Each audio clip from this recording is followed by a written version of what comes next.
Okay, cool. Well, welcome to what I've been calling my unofficial, unprofessional interviews of conference organizers. Um, so a little bit of context. I decided that I'm going to organize my own Rails conference, and I wanted to reach out to a bunch of other conference organizers and just try to soak up their knowledge, get their experience, um, ask them all kinds of questions about how they did what they did. And I know that you organized Southeast Ruby a couple times, and you actually wrote a really awesome blog post after the first one called Organizing My First Conference, Southeast Ruby. Um, and I also I listened to I think you did a podcast with Jason Sweat on like organizing Ruby conferences. So I think I'll skip over the kind of the whole story of you organizing that. But I wanted to dive a little bit deeper um, to to kind of get a little bit deeper than maybe what that blog post was. So just to clarify though, was it that first one? Was it a 2-day conference or a 1-day conference? It was 2 day. I think all of them were 2 day. They were 2 days. Okay. Um, and you got how many speakers did you have? I think it was like four keynote and then 10 other. So did you have like 14 speakers in 2 days? Roughly, yeah, it alternated. I want to say it probably alternated some each year. The last year we added some workshops in. Um, Okay, cool. What were but those yeah, workshops? do what? What were the workshops? Let's see here. Jason Sweat came and gave one. I'm gonna have to. Man, it's been so long. I gotta pull this up.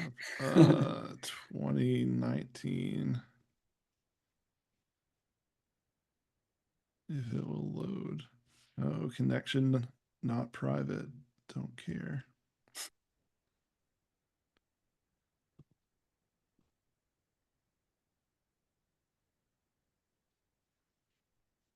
Yeah, so Jason gave one on cleaning up legacy code, and Ernesto, tag worker, gave one on upgrading Rails. Then, oh, we actually had four that year. Yeah. Oh, Noah Gibbs gave one on building your own web framework. And then Julian Farher and James Hart gave one on Dockerizing Rails. So Nice. How did you like having those versus speakers? I liked it. So that I forgot this year. So Thursday was just workshops, and then Friday was just talks. Oh, okay. So it was Um, like split up by yeah, day. it was split up. I know my understanding was that the attendees enjoyed that. Mhm. I also wanted it to where like when we go to big conferences, workshops compete with regular talks, like they run side by side. And like Right. we had two workshops running side by side, but it wasn't like if I go to this workshop I miss these two talks kind of thing. And I think Right. I think that went pretty well. Cool. Yeah, no, that sounds like a great idea to me. Um, did you like for the workshops, did you was it did you open like a CFP for those workshops or did you reach out to people and say, "Hey, will you do this workshop?" I want to say it was in the CFP. Oh, okay, Yeah, cool. it definitely was because the people who did the Dockerizing Rails one, like I didn't know them before, so it would have definitely been part of the Okay, CFP. cool. So you're like call for talks or if you want to do a workshop kind of a thing. Yeah, and we did the That's cool. workshop as an add-on. So like you could just buy like the conference ticket for the 1 day, but it's like additional $80 to do the workshop. Oh, okay, cool. And I'm assuming like for the workshop people, that was the same kind of deal that the speakers got, like you would pay for their travel or something like that. Yeah, the we did not we weren't able to like fully pay for travel. We Mm, did the first year we paid for hotel rooms for speakers, and that like we lost. I mean, we lost. My wife and I lost so much money the first year. That we were just like we can't do this. So I want to say like we spent like 7 or 8 grand on hotel rooms the first year, yeah. and running these like small conferences. I mean, running any conference really, margins are small, but the yeah the workshops, if I remember correctly, they like much like the speakers, they got a stipend, things like Hmm. that. If we invited you to do a keynote, we would, uh, I think we'd do a little extra, like because we invited you. I want to say maybe we did hotels for keynotes, but I can't exactly remember. Okay.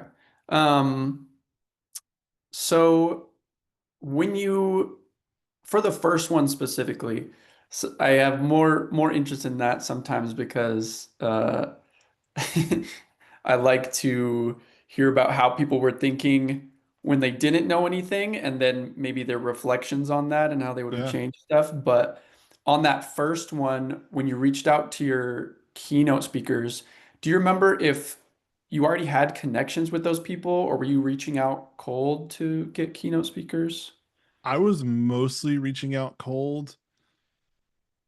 So Oddly Grim, I did not know personally. Like we may have met at like a Ruby conference or something like that, but at the time he was living in Knoxville, Tennessee, and it kind of felt like a perfect like, hey, he could drive to it, Right. and so we actually, because of that, Audrey spoke every year as a keynote. Oh, nice. It was cool. It kind of he called it his home conference. Ben Nice. Ornstein, I met in person at MicroConf that same year, earlier in the year, and so I asked him in person. He was like, "Yeah, I'll do that." Ernie Miller, I don't actually think so. I knew of Ernie.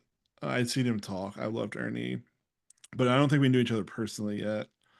But he was in Louisville at the time, which is about a couple hours north of Nashville. And so he was like, "Yeah, like I'd love to do it." And then Kinsey, I want to say we might have known each other through conferences before that. But yeah, so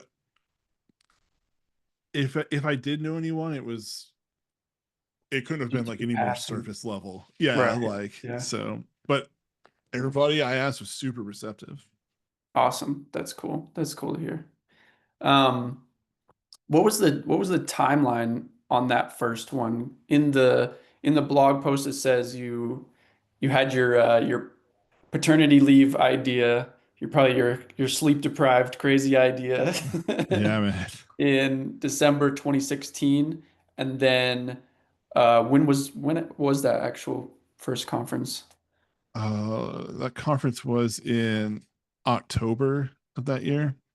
Okay. And when did you kind of start working on it in earnest then? And kind of how long was that? How long of a process? Uh, so we started pretty early in the year. Hmm. There was only so much like upfront we could do. We kind of once we locked down the dates and the venue, we did that as early as we could. Hmm. So we drove up to so an important thing to maybe note, it doesn't really matter, but we live in Memphis and the conference was in Nashville, and that's like a 3 hour drive from us. So we actually like we went up there, like looked at a venue, things like that, and locked that down probably like March, April, Okay. if I had to guess. And then it was a lot of just like sitting and waiting, like watching a lot of the ticket sales, like they trickled in slowly. Hmm. They kind of didn't ramp up till towards the end, so it's kind of like, oh shit, like Yeah. is anyone gonna be here? And Yeah. so, but yeah, I mean, on and off throughout the year, but really the majority of the work was like at the beginning, and then definitely like a couple days before the Really conference we were ramped just up. in go Yeah. mode. Gotcha. Um, how did you? market it? Like so in the blog post it says you had some social media, Ruby Flow, Reddit. Um, I forgot about Ruby Flow. Yeah, I just put it out there. I put it on rubyconferences.org. mhm. Um, Did how you market change from the first year to the last year? Like, did you learn anything that you? uh, Not particularly.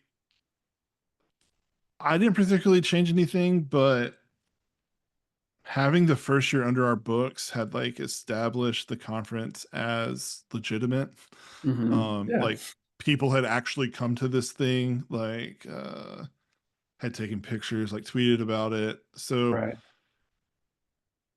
not like it was like this huge popular conference, just that like the next year when it rolled around and we're like, hey, Southeast Ruby, it was like, oh, some people were like, maybe I've heard about that before, things like that. right, right. Gotcha. Um, okay. At the end of your post, you wrote a couple ideas that I wanted to ask you about now to see if you applied them or had changed your mind on them or anything. So at the end of the post, one of the ideas you put was offer tickets to people who wouldn't be able, you wish you would have offered more tickets to people who wouldn't be able to attend conferences normally. Were you able to do that in later years? And how did you? Um,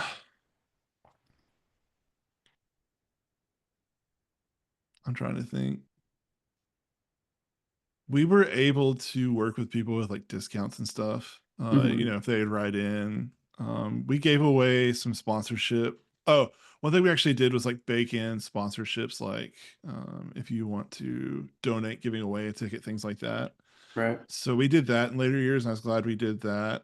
It's surprising how hard it is to give away free tickets though, because it involves travel, things like that. Like Right. a lot of times we'd be like, hey, like here's a free ticket. And they're like, oh, thanks. Like I can't make it. And Yeah. so you kind of like cycle through the list. Yeah. Were there, so I think I read in the first year the tickets were like 175 or something like that. Did ticket prices go up or did you kind of keep it? Because that's t- actually like a pretty cheap conference ticket. And I think that yeah, that's really cool. I would like to keep ticket prices lower so that hopefully more people are able to do it. But did that change at all? it did. Um, we lost, my wife and I like funded the conference. We Hmm. lost almost 10 grand the first year. And so like, luckily I had some like side consulting I had done, Yeah. and was able to write off that on my taxes, which helped. But so we had to raise the price. Yeah. I can't remember what it was in 2018, but by 2019, I'm pretty sure it went up to like 295. Okay. Um, Yeah, I because might be getting that wrong, but maybe I'm making the same mistake that you did the first year, but I'm like looking at my venue price and I'm looking at like, you know, some other prices and I'm like, I think I could do this. I think I could keep my tickets under 200. I think something that you did the first year that you mentioned that you regretted was like room block and catering. we we actually didn't use a hotel the first 2 years, so we didn't have a room Okay. block. We did, that was the year that we did pay for the keynote, or no, paid for all speakers hotels, and that was really Okay. our biggest expense. Okay. And And you it's had something I lunch catered as well? we had lunch catered. That was, there are a lot of conferences afterwards that I went to that were like, you're on your own for lunch. I was like, damn, that's Hmm. a good, I wish we, I still, all 3 years we never did that. And I wish we Mm. would have. But um by the third year, like we kind of dialed in what we were going to spend. Yeah. And something that helped, again, I think after the first year, like being established, I'm putting that in quotes, air quotes, it was easier, not easy, but easier to get sponsors the next 2 years. Hmm. Yeah. Um, And I think, one year we had someone from Dockyard write a blog post like on the Dockyard blog about the conference. And like that was just, I mean, personally, it was wonderful. Like it was, it felt good that somebody Yeah. liked enough to do that. But it was, all that stuff helped. Yeah.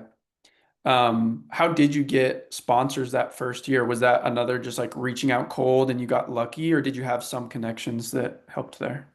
Um, the first year sponsors was tough.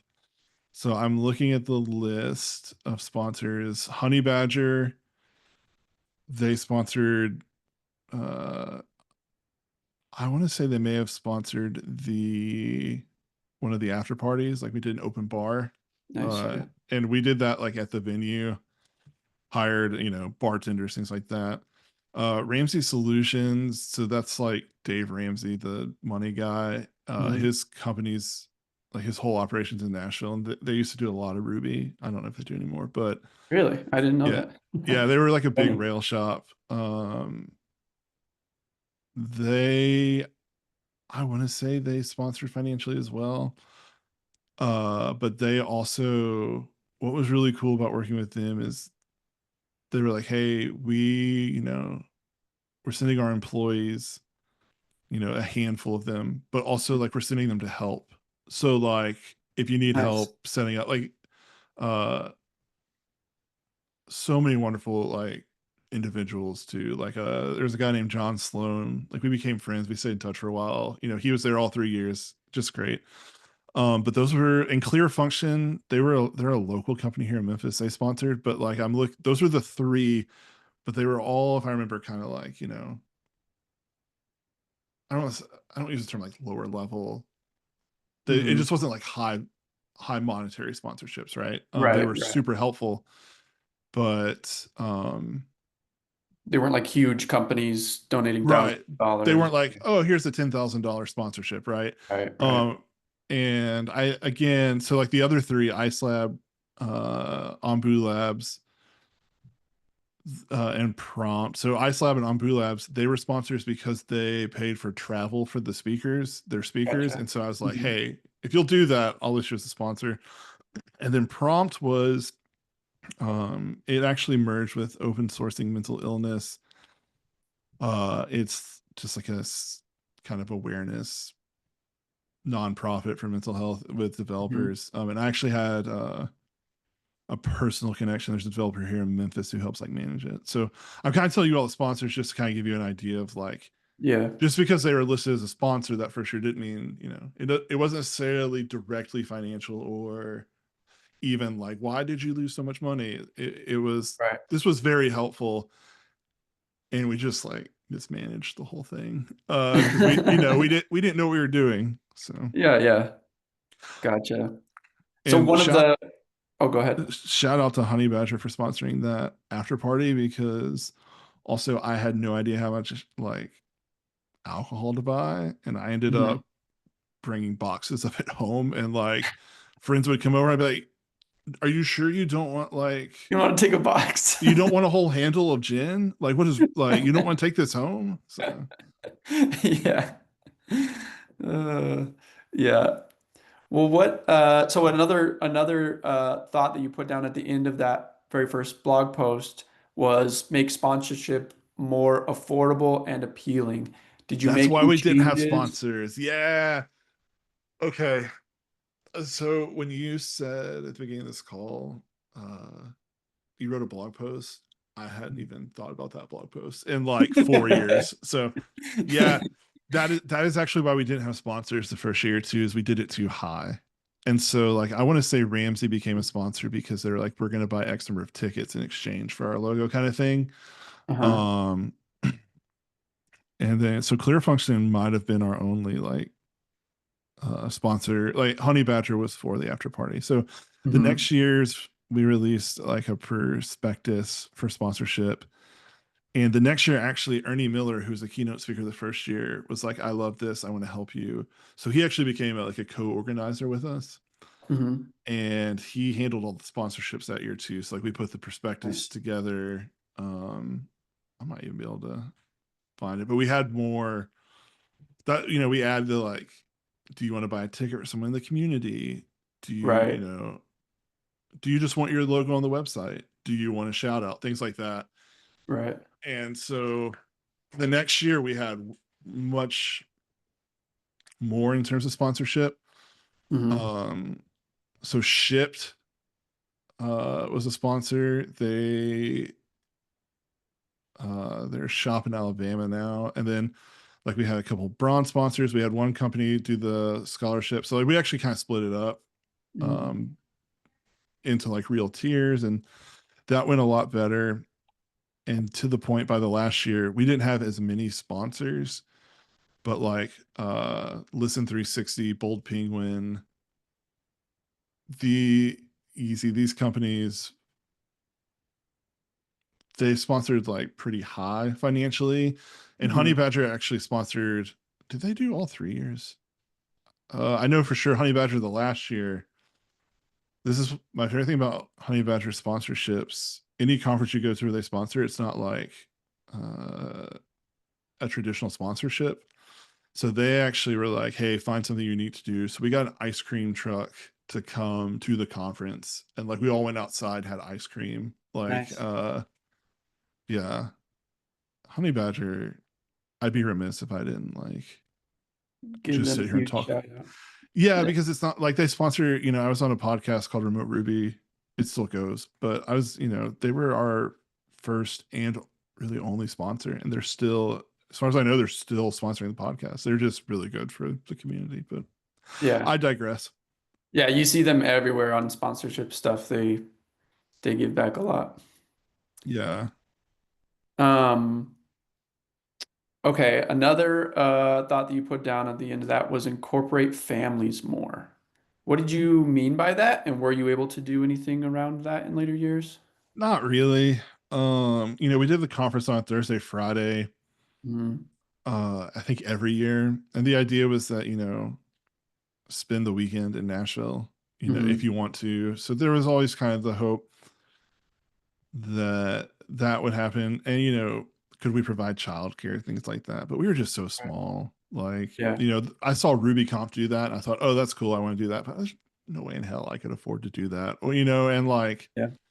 uh, my son wasn't even one at the time we had that conference, but he was Hmm. there with me. And I think that was my oldest. I think that was probably a big motivator for me to want to include that more. But Yeah. I don't know.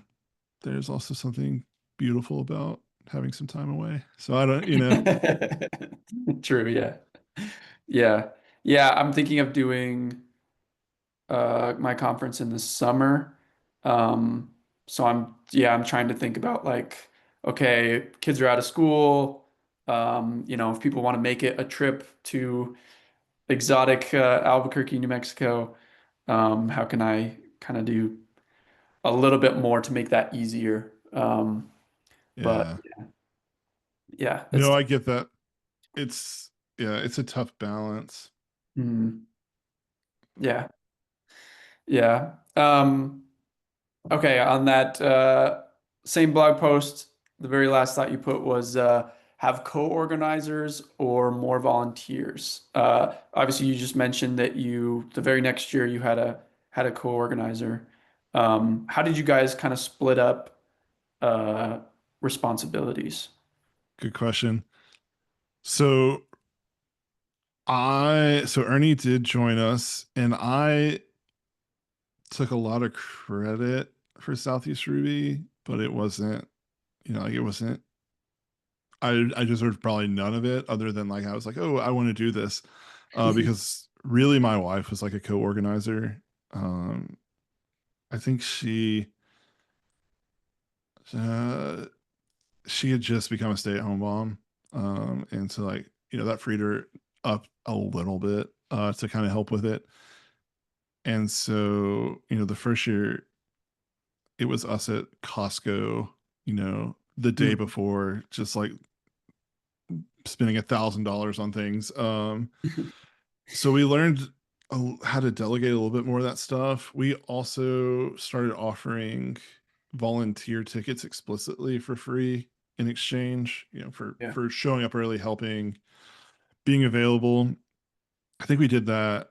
If we didn't do the first year, we definitely did the second and third. Mhm. And I was really inspired to do that because of like the Ramsey Solution folks that first year. They were just like super helpful. Actually, the second year, this is a little bit of a digression, but the second year, um, Ramsey Solutions was the actual venue we had the conference. They have at their old location, they had an event space that was it's hard to kind of like describe it in terms of size, but imagine, I don't know, like imagine the size of a basketball gym or something like that, Mhm. Yeah. and like full stage, lights, audio, and they were like, "Yo, like we want to have it here for Awesome. they didn't charge us, and so that's why they were the diamond sponsor. Amazing. Yeah. So it wasn't Nashville proper per se. It was in I guess Brentwood technically, but you know, people came, and that was actually it was a really successful one. But we had a lot of help that year because Mhm. again, they were like, "You're doing it here. Any employees like that are going to attend the conference can help." Mhm. Um, yeah, so the Ernie and I delegated. Ernie and I kind of split. So he did more of the sponsorship. Like we came up with the prospectus together, but he handled more of the outreach or the finalizing the deals, things like that. We always did the CFP together. We also had some help doing the CFPs.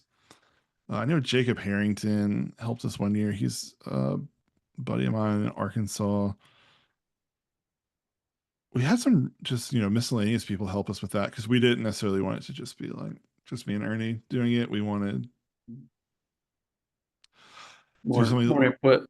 yeah, more input. I think in hindsight, so, well, I don't want to say that. We actually had, I met a lot of really good people that I wouldn't have known outside of that by having them come speak, which is kind of the whole idea of a CFP. Yeah. So I wouldn't say that I would have thrown it out, but I think if I were to do it again, I might try the Jason Sweat style where he doesn't do a CFP. He's just like, do you want to come talk? Do you want to come talk? I think I probably like am aware of enough people in the community that I could pull that off. But at the same time, I don't know. Like there's more people that I would get to meet with the CFP. But I'm kind of again, I digress here. But to the question of volunteers, what do we do? It was mostly so like when it came to the actual like venue, Ernie and I and Shannon would all look together. Came to sponsorships, Ernie would do that. It came to like food and like managing all that. Shannon usually, my wife did most of that. So we were a pretty good team. Um Ernie is Ernie is one of the finest humans in the world. I think everybody who's ever worked worked with him in any capacity says that. So Mhm. Nice. Um, oh, I had another question and I lost it. Oh, what was so the first year in the blog post you mentioned you sold 87 tickets. How did it how much bigger did it get over the years? Did you ever like sell out or no, never sold out. The second year we had ample amount of space. We, for all intents and purposes, broke even. I can't remember the number of tickets we sold, but it it surpassed 100. I think the second year was our biggest year. The third year did really well too. So the third years we finally did do a hotel. Um, so we did one downtown Nashville, and we used their space, their event space. So even if it wasn't more tickets in the second or first year, the space was a little smaller, so it felt packed. It felt yeah. full. It was cool. Yeah. It was over Um, 100 both those other the second and third years. oh, sorry, what was that? It was over 100 I want to say both. if it wasn't, it was around there. It was pretty steady. The Okay. first, you know, every time I give you a number, I'm going to include the 15 speakers too, right? Right, yeah, So yeah. like you at least have 15 people at your conference, no matter what. Right. But we, We stayed pretty steady. We were fortunate in that regard. And we did three arguably vastly different conferences. Mm, Um, because we changed locations pretty dramatically within Nashville all three times. So right. Yeah. we were pretty fortunate. Nice. Gotcha. Um, can you think of anything that you did in the conference that maybe you didn't think at the time was a big deal, but afterwards people came up to you and they were like, "Wow, I'm so glad you did this thing," or "This thing was so cool." Is there anything like that? Yeah, and it wasn't even my idea. So Keep Ruby Weird was a conference in Austin that is one of the greatest regrets of my life I never got to go to. Terrence Lee was one of the organizers. Terrence works at Heroku. I want to say Terrence is on Ruby Core. Really smart individual. We were talking at RubyConf, I don't know, Kansas, maybe RailsConf Kansas City. I don't know, something right before Southeast Ruby. And I was just talking to him about it. He said the thing we do is we do 30-minute talks, 30-minute break, 30-minute talk, 30-minute break. And I was like, that is so much downtime, but let's try it. And again, not my idea. Everybody loved that format. Like, if anybody talked to me about Southeast Ruby, it was always, I love how much like time there is to talk to people. And I'm like, cool. Yeah. Like, I'm really glad. So that is something we kept every year. And it's not, I mean, it works in that format because it's single track. I mean, minus the day we had the workshops, but it's single track. It, there's not a ton of people there, so like you're in small space, you end up kind of just talking to people. Even if you're not real social, you'll probably end up talking to someone. And I Right. think that was the thing that always like made that special to people. Yeah. Did you borrow anything else from like conferences that you went to? You saw stuff you liked and brought that to Southeast. Yeah, I really I wanted to try and bring the like Ruby Rails conf experience on like a smaller scale. But I can't think of anything I did that was unique, like um arguably maybe we had too many keynote speakers even for a like regional conference because I want to say we always had four, except for the last year we only had two. But that was because we it was technically single day. Um yeah, I'm trying to think. Things I wish I would have borrowed from conferences, not Hmm. doing lunch. Like it's just Yeah. we were really fortunate.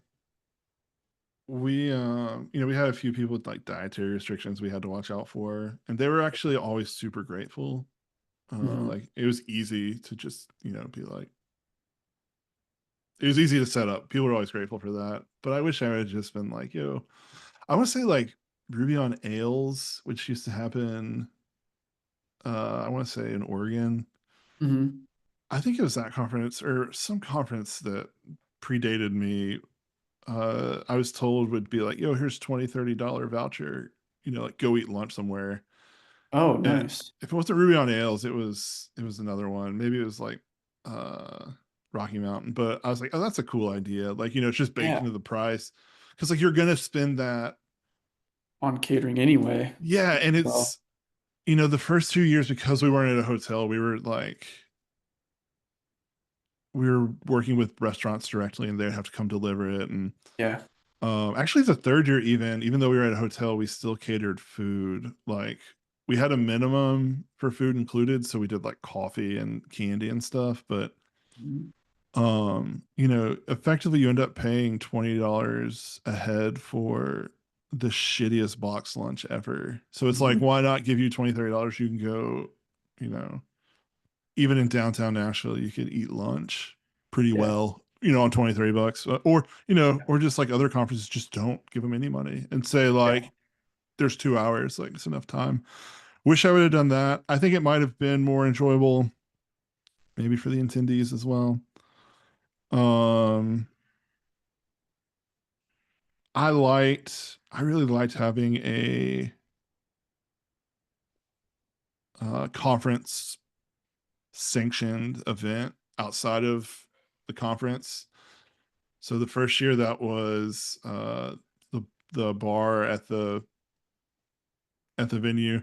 The second year we actually rented out like the upper floor of a bar and just had like snacks and drinks, and like it was you got like tickets and stuff, you know, and I was like watching the check the whole night, like thinking that was the thing that actually always surprised me is whenever we do an event like that, even like the speakers dinners, which we could talk about, I always would be like, you know, like, oh shit, like this is going to be so expensive. And surprisingly, it was always lower than what I thought it would be every time. Like, that is always surprising to me.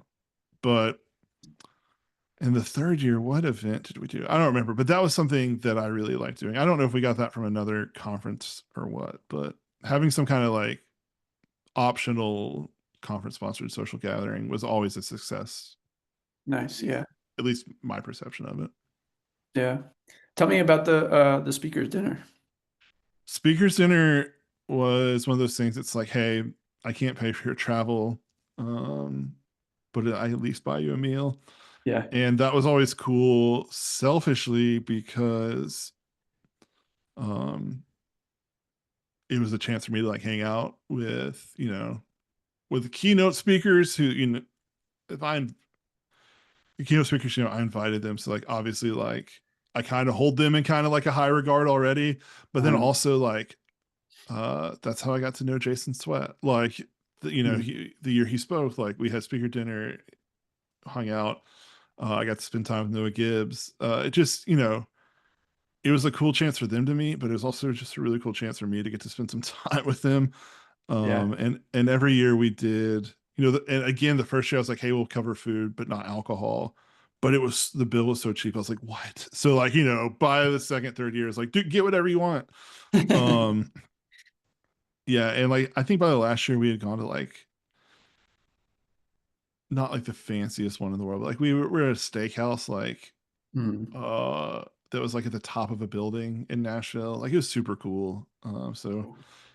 we had some we had some cool experiences with that. Nice. Definitely recommend that if you can swing it. Yeah. Yeah. Um, would you, are there anything else, I guess, that you wish you would have done, that you wish you would have spent more money on or put more Mm. time into?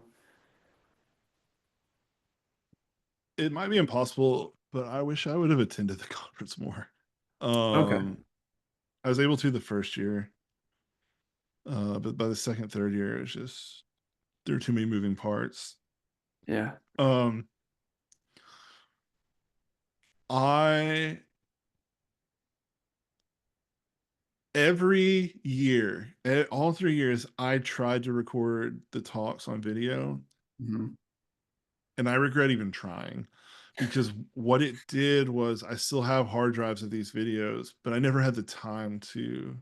I didn't have the money to pay someone to do it, and I never had the time to go do all of them. Yeah. And so I regret even trying to do that because it's left me with a sense of like failure in a way. Because you know the speakers, they probably looked forward to that. Like they probably wanted that. Mhm. So I wish I had kept it like simpler in that regard.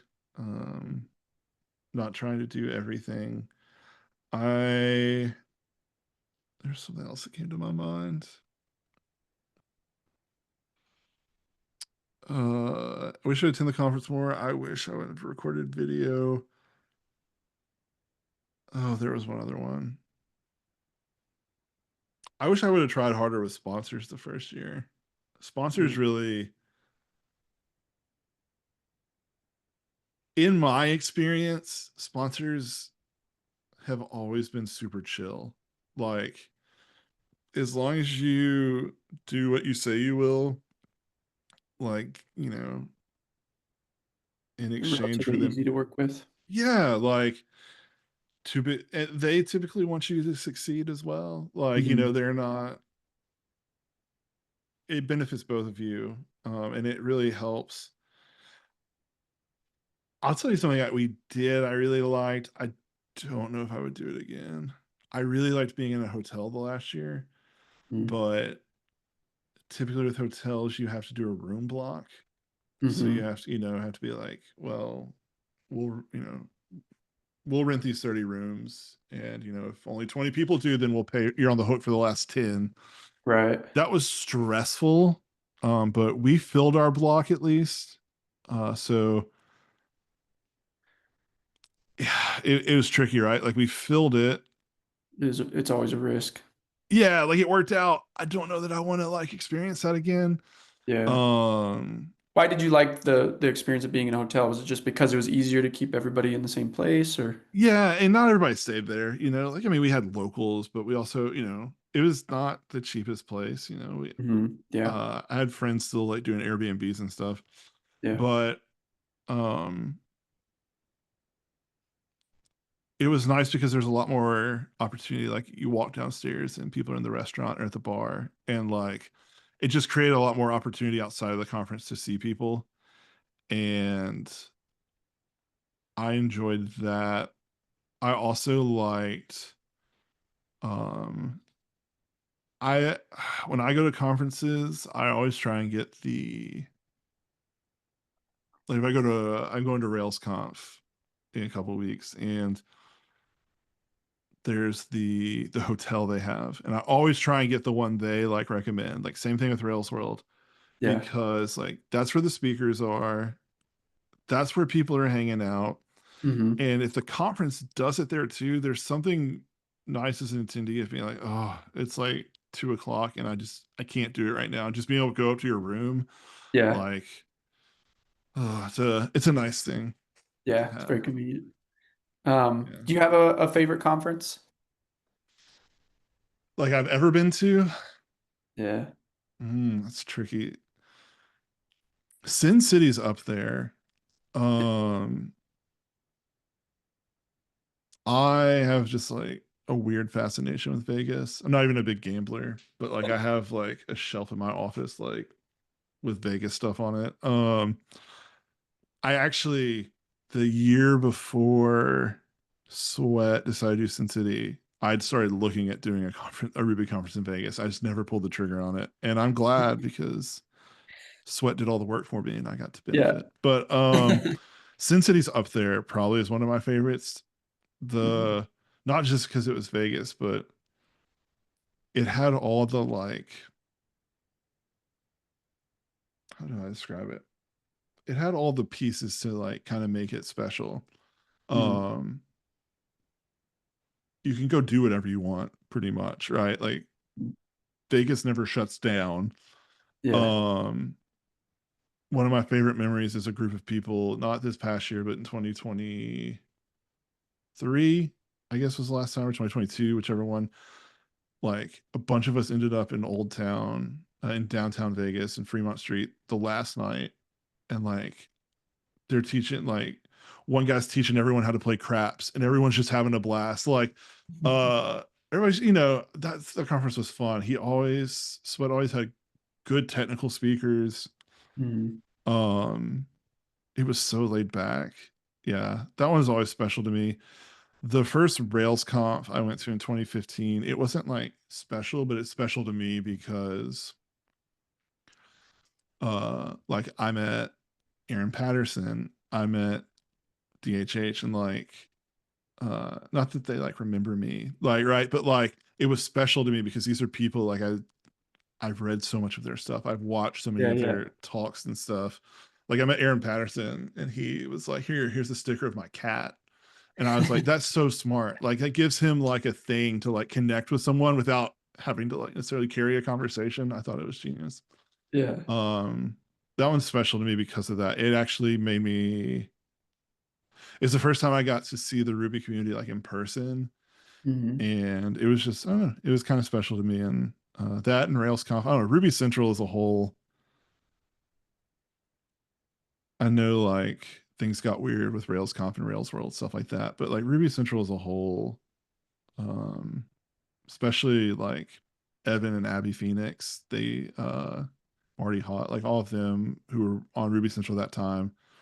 I don't know, they made those conferences, they were good. Mhm. They were really good. They were well oiled like machines. Even I don't know if it was like that behind the scenes, but it appeared that way. And Yeah. I don't know, it holds a special place in my heart because it for the last God, almost 10 years. Shit. For the last 10 years has been like it's helped me. It's been the avenue by which I gain new relationships, new friends, Right. uh new everything. Yeah.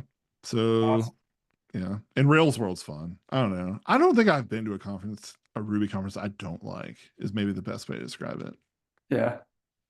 Nice. Except for maybe the year at Ruby Conf where they didn't have water. Oh, a great water debacle. Yeah, We keep that bringing was that tough. up. Yeah. Uh, all right, well, deal. We'll wrap this up here so you can get back to your day. But do you have any um, resources that you would recommend for first-time conference organizers, or any people that you would recommend that I talk to next in this kind of format? I think you're building the resource uh, by doing this podcast. You're Awesome. building the resource for people. Because the thing I did was try and talk to people who had done it.